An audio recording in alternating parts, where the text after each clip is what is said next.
북한이 레드라인을 넘어섰습니다. 이제 최악의 시나리오가 현실로 된 것입니다.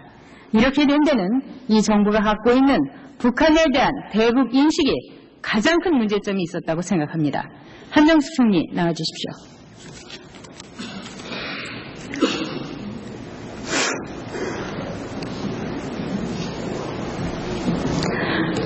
한 총리께서는 오늘 180도 정과 다른 발언을 했습니다. 모든 대북 정책을 전면적으로 변화하는 걸 검토하겠다 이렇게 얘기했습니다. 그러나 한 총리는 올해 8월 3일 니케이신문과 9월 8일은 파이낸셜 타임즈하고 인터뷰를 하면서 북한의 미사일 실험과 도발적 행위에도 불구하고 북한에 대한 경제지원 정책을 고수하겠다고 밝혔습니다. 여기서 도발적 행위라는 건 핵실험 아닙니까? 미사일 이후의 단계라면. 그런데 이것이 오늘 왜 이렇게 바뀌었습니까? 현실이 바뀐 겁니까? 아니, 그때 당시에는 니케이 신문과의 회담 당시에는 미사일 발사였습니다.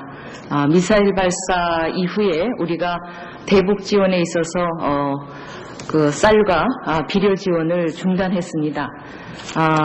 그리고 지금은 또 핵실험이 발표됐기 때문에 훨씬 더 중차대한 변화가 있었습니다.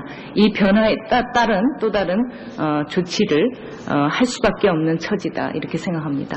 지금 한 총리께서는 정치인의 발언이 얼마나 중요한지 또 이 나라의 내각의 수반인 총리의 자리가 얼마나 막중한지를 착각하시고 망각하신 것 같습니다. 자, 이게 파이낸셜 타임즈 인터뷰 전문입니다. 여기에서는 어디까지나 미사일 실험과 도발적인 행위에도 이것이 나눠져 있었습니다. 그런 점에서 이 발언에 대해서 한 총리는 사과하실 의미가 있습니까? 미사일 실험도 도발 행위라고 저는 그렇다면은 여기에 대해서 정정 보도를 해달라고 했었어야죠.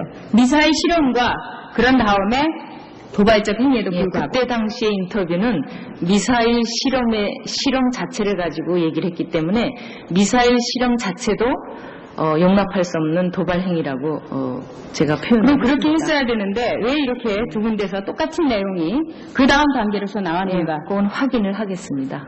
네. 확인하셔야 될 겁니다. 그 다음에 북한에 대해서 6년 동안에 이른바 퍼주기 경제적인 지원으로 한국이 얻은 것이 무엇이냐고 묻자 얻은 게 아주 많다고 했습니다. 무엇을 얻었습니까? 네, 지금 핵실험이 발표된 이후에 그동안의 대북 포용 정책이 가졌던 여러 가지 정책의 수정이 불가피하다고 말씀을 드렸고 그것 자체가 핵실험을 막는 데 실패를 했습니다. 그러나 대북 포용 정책은 그동안의 남북 간의 대치 상태에서 여러 가지 문제점을 낳았던 것을 화해, 협력, 대화의 정책으로 바뀌면서 우리나라 국민들의 평화인식이 굉장히 발전을 하고 남북 이산가족이라든지 남북의 경협이라든지 또 그 남북 교류의 증대랄지 결국 앞으로 통일을 향한 걸음을 한 걸음 한 걸음 옮겨갔다고 생각을 합니다.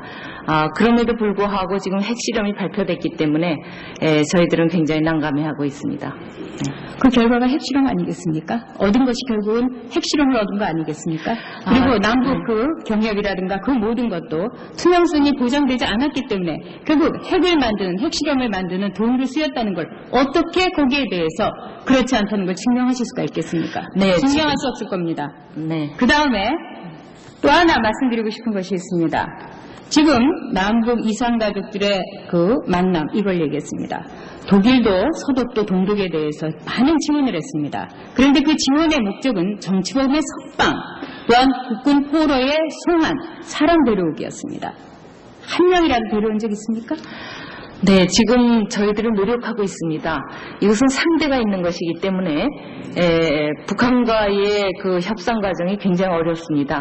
그래서 이 정부에 들어서 아마 다른 정부가 하지 못했던 납북자 문제도 지금 입법을 하고 입법이 들어가고 그 다음에 여러 가지 상황에서 저희들이 협상 과정에서 저희들이 요구할 거를 요구하고 있습니다. 그러나 지금 현재 가시화된 것이 많지는 않다는 것을 고백을 합니다. 독일의 경우는 상당히 짧은 기간 동안에 가시화됐습니다. 돈을 주면 사람이 왔습니다. 그런 점에서 이번에 핵실험으로 해서 더 할 말도 없는 것이지만 총체적인 잘못에 대해서 시인하고 대책을 찾는 태도가 저는 더 필요하다고 생각합니다. 뿐만 아니라 지금 납북자 지원법도 얘기했습니다만 저도 그거 올렸습니다만 그거 국회에서 통과 못됐습니다. 그러면서 무슨 정부가 됐다고 하십니까? 잘못된 발언입니다. 또 하나 아까 대북의 핵실험에 대해서 매니어를 보고 있으며 1시간 간격으로 보고를 받고 있다고 했습니다. 자, 그렇다면 오늘 새로 들어온 뉴스가 있습니다. 북한이 핵을 미사일에 탑재할 것이다. 여기에 대한 매뉴얼의 대책도 있습니까? 네, 지금 탑재할 것이다. 네. 저희는 경우에 대한 탑재할 경우에 대한 대책. 네. 지금 저희들의 경우는 일단 핵실험을 했기 때문에 미사일 탑재가 수순이라고 생각을 합니다. 그것을 위해서 이제 기술적으로 어느 정도의 기술과 어느 정도의 기간이 필요한지 이런 것들을 검토를 하고 있고 이런 것에 대한 대책도 지금 마련하고 있습니다. 검토할 필요 없지 않습니까? 아까 이미 총리께서는 소규모다. 이번에 핵실험이 소규모다. 1톤이다, 1킬로톤이다 이렇게 얘기하셨습니다. 소규모라는 거는 나가사키도 그렇고 어떤 경우든지 처음에 핵실험을 할 경우는 상당히 무거운 또한 그 거대한 그런 크기의 핵실험을 하게 됩니다. 북한이 1킬로톤으로 핵실험을 했다는 것은 이미 탑재할 수 있는 능력을 가졌다는 것을 시사하고 있는 것입니다. 그렇게 생각 안 하십니까? 저희는 그 수순으로 가리라고 생각하고 있습니다. 그럼 거기에 대해서 정부는 어떻게 대처합니까? 구체적으로 얘기해 주십시오. 국민들이 불안해합니다. 네, 지금 그 부분에 있어서는 공개적으로 얘기하기는 좀 어렵습니다. 그동안 정부가 공개적으로 얘기하지 않아가지고 국민들이 거짓말을 했다. 핵무기도 없다. 미사일 쏘지도 않는다. 핵실험도 안 한다. 이래가지고 이렇게 되지 않았습니까? 이게 나라꼴입니까? 이제 제대로 밝혀가지고 국민들에게 불안이라도 없게 해야 되지 않습니까?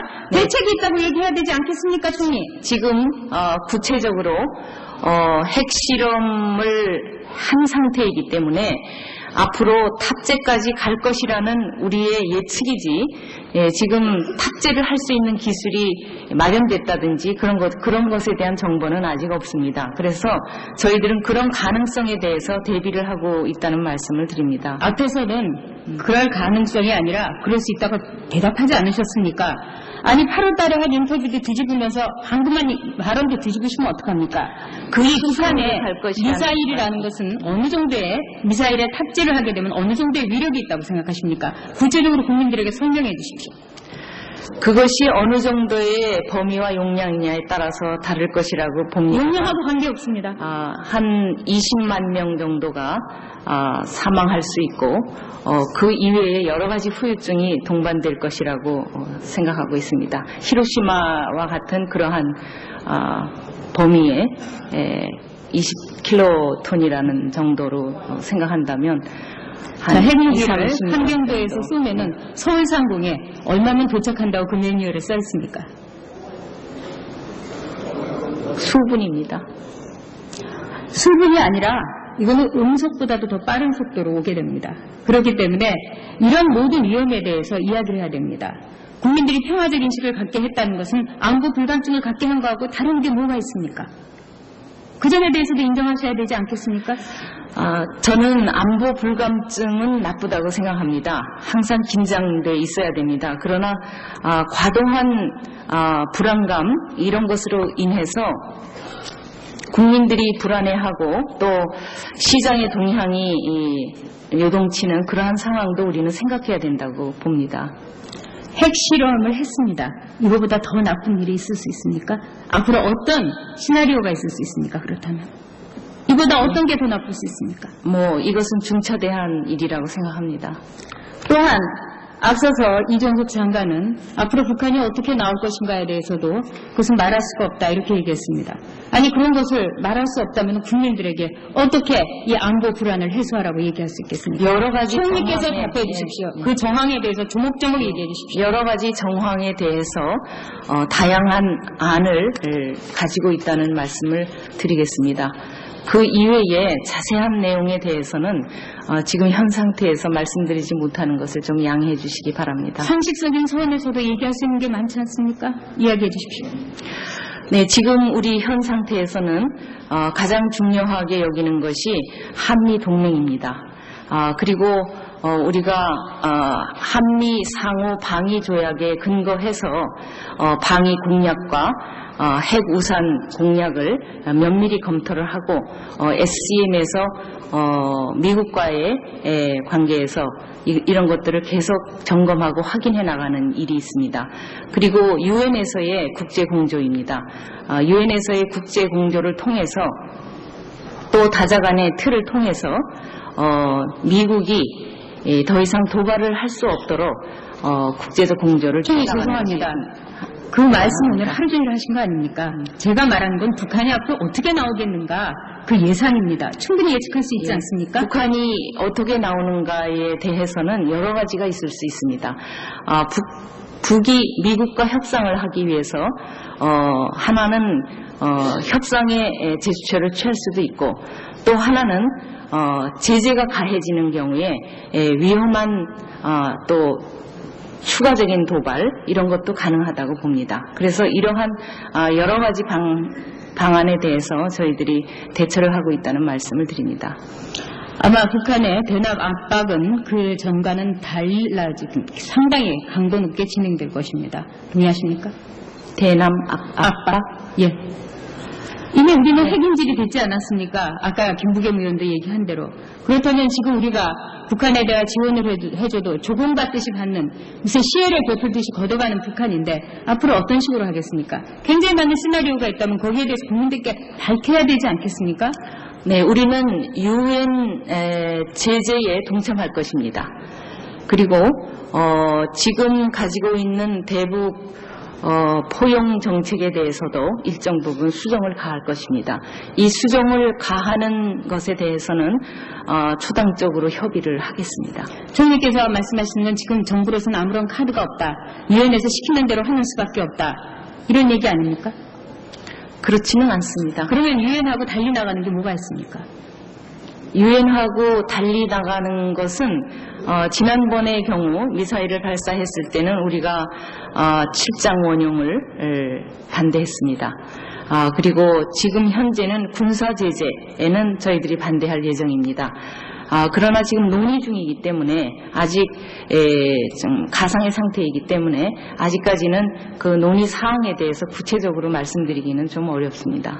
총리께서는 7장의 내용을 알고 계십니까? 예. 7장에는 군사적인 가능성도 함의되어 있습니다.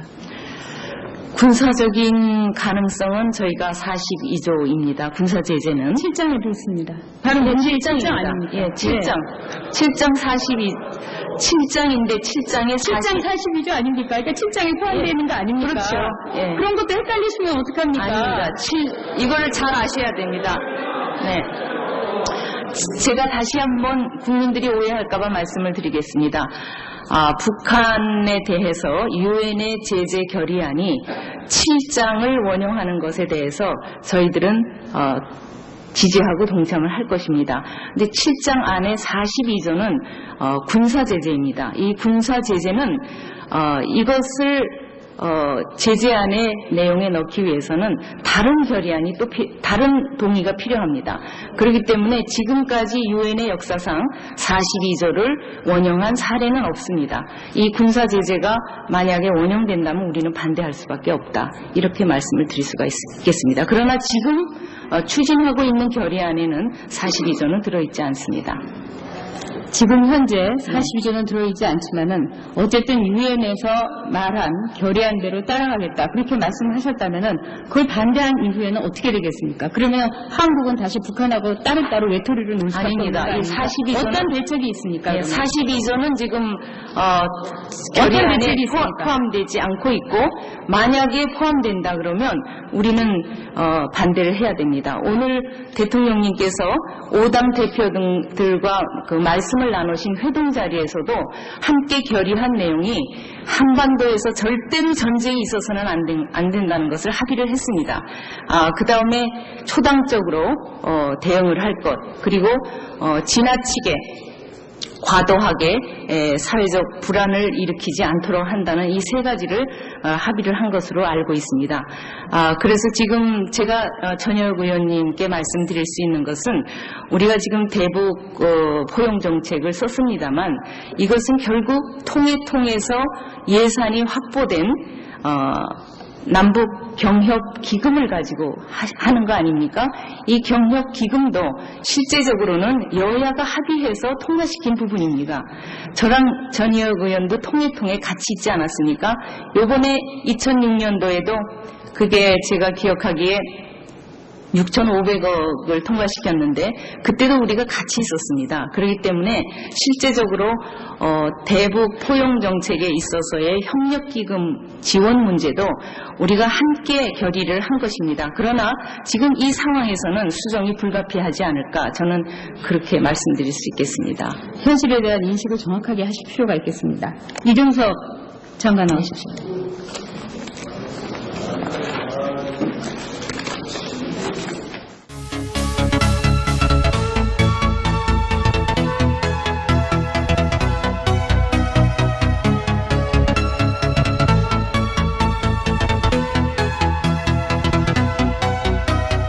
화해협력 대화의 정책으로 바뀌면서 우리나라 국민들의 평화인식이 굉장히 발전을 하고 남북 이산가족이라든지 남북의 경협이라든지 또 그 남북 교류의 증대랄지 결국 앞으로 통일을 향한 걸음을 한 걸음 옮겨갔다고 생각을 합니다. 그럼에도 불구하고 지금 핵실험이 발표됐기 때문에 저희들은 굉장히 난감해하고 있습니다. 그 결과가 핵실험 아니겠습니까? 얻은 것이 결국은 핵실험을 얻은 거 아니겠습니까?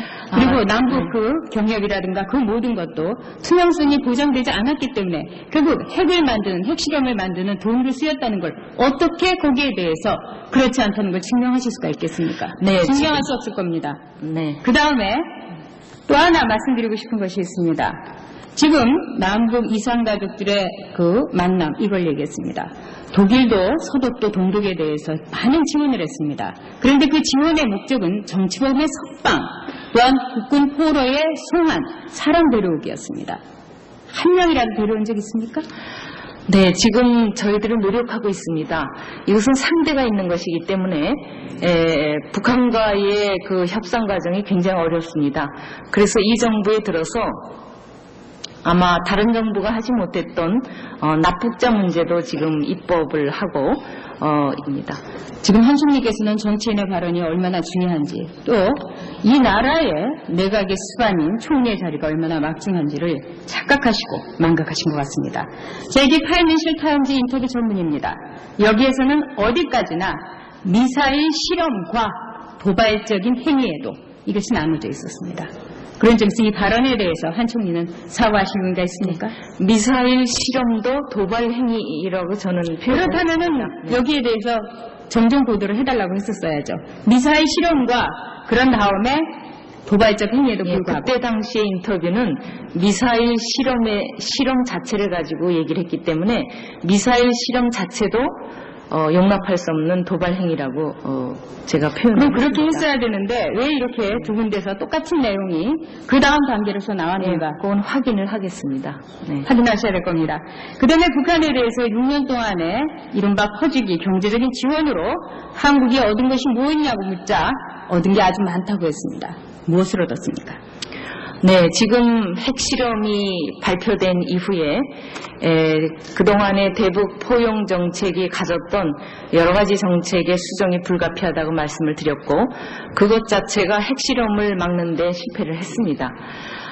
그러나 대북 포용 정책은 그동안의 남북 간의 대치 상태에서 여러 가지 문제점을 놨던 것을 아까 이미 총리께서는 소규모다, 이번에 핵실험이 소규모다, 1톤이다, 1킬로톤이다 이렇게 얘기하셨습니다. 소규모라는 거는 나가사키도 그렇고 어떤 경우든지 처음에 핵실험을 할 경우는 상당히 무거운 또한 그 거대한 그런 크기의 핵실험을 하게 됩니다.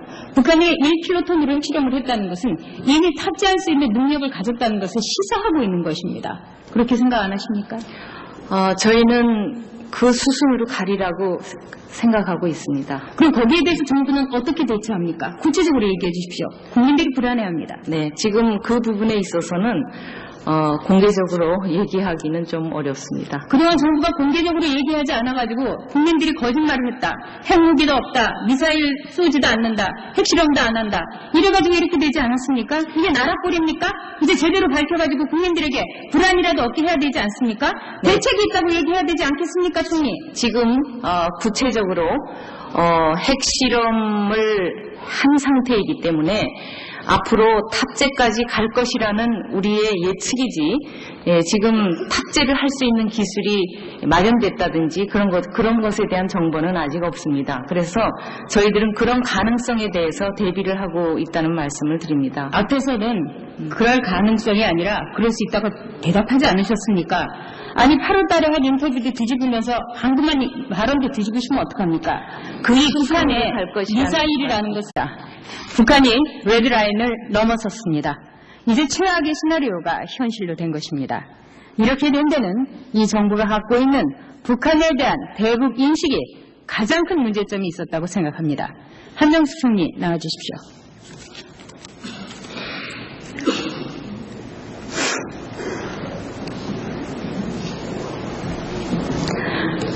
한 총리께서는 오늘 180도 정과 다른 발언을 했습니다. 모든 대북 정책을 전면적으로 변화하는 걸 검토하겠다 이렇게 얘기했습니다. 그러나 한 총리는 올해 8월 3일 니케이 신문과 9월 8일은 파이낸셜 타임즈하고 인터뷰를 하면서 북한의 미사일 실험과 도발적 행위에도 불구하고 북한에 대한 경제 지원 정책을 고수하겠다고 밝혔습니다. 여기서 도발적 행위라는 건 핵실험 아닙니까? 미사일 이후의 단계라면. 그런데 이것이 오늘 왜 이렇게 바뀌었습니까? 현실이 바뀐 겁니까? 아니, 그때 당시에는 니케이 신문과의 회담 당시에는 미사일 발사였습니다. 미사일 발사 이후에 우리가 대북 지원에 있어서 그 쌀과 비료 지원을 중단했습니다. 그리고 지금은 또 핵실험이 발표됐기 때문에 훨씬 더 중차대한 변화가 있었습니다. 이 변화에 따른 또 다른 조치를 할 수밖에 없는 처지다 이렇게 생각합니다. 입법이 들어가고 그 다음에 여러 가지 상황에서 저희들이 협상 과정에서 저희들이 요구할 거를 요구하고 있습니다. 그러나 지금 현재 가시화된 것이 많지는 않다는 것을 고백을 합니다. 독일의 경우는 상당히 짧은 기간 동안에 가시화됐습니다. 돈을 주면 사람이 왔습니다. 그런 점에서 이번에 핵실험으로 해서 더 할 말도 없는 것이지만 총체적인 잘못에 대해서 시인하고 대책을 찾는 태도가 저는 더 필요하다고 생각합니다. 뿐만 아니라 지금 납북자 지원법도 얘기했습니다만 저도 그거 올렸습니다만 그거 국회에서 통과 못됐습니다. 그러면서 무슨 정부가 됐다고 하십니까? 잘못된 발언입니다. 또 하나 아까 대핵실험, 대북의 핵실험에 대해서 매니어를 보고 있으며 1시간 간격으로 보고를 받고 있다고 했습니다. 자, 그렇다면 오늘 새로 들어온 뉴스가 있습니다. 북한이 핵을 미사일에 탑재할 것이다. 여기에 대한 매뉴얼의 대책도 있습니까? 네, 지금 탑재할 것이다. 네. 라는 저희는 경우에 대한 탑재할 경우에 대한 대책. 네. 지금 저희들의 경우는 일단 핵실험을 했기 때문에 미사일 탑재가 수순이라고 생각을 합니다. 그것을 위해서 이제 기술적으로 어느 정도의 기술과 어느 정도의 기간이 필요한지 이런 것들을 검토를 하고 있고 이런 것에 대한 대책도 지금 마련하고 있습니다. 검토할 필요 없지 않습니까?